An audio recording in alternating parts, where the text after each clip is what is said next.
My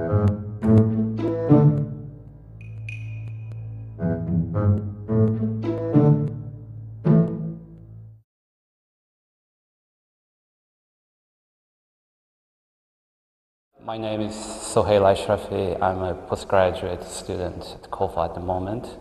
I'm doing at the moment a Master of Design by research.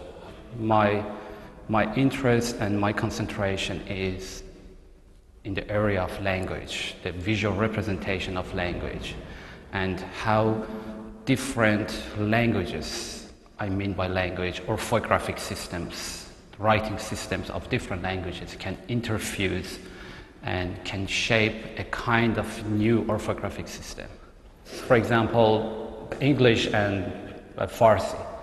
And then I try to find out how I can create a kind of shared or common visual platform that these two written words, these two writing systems can be combined, can be interfused, and two audience from two background languages, such as English-speaking person and the actual Farsi-speaking person, can stand together and can look at one object and can read two different languages.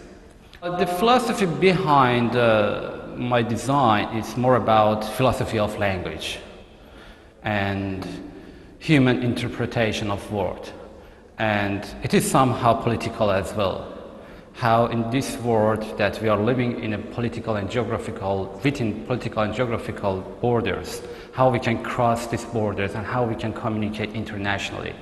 Especially there is a kind of political clash between my country, which is Iran, and Western countries such as US, or I can say Israel. That's why I selected Hebrew and Persian.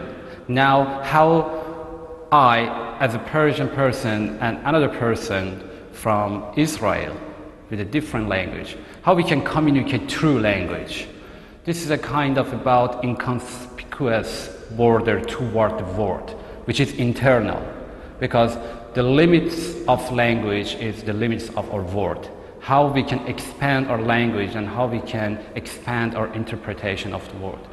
This is the main concept of philosophy behind my design. I believe that designers, next generation, future generation, should have a kind of philosophical worldview and they should read a lot. I feel now mostly designers, young generation, they're concerned with how they can finish a project and what kind of softwares they can use. But to me, design is more than this. Design is a word, it's a new word, a new step. It's like that Alice in the Wonderful Land, that you always, there is always something to understand, to find.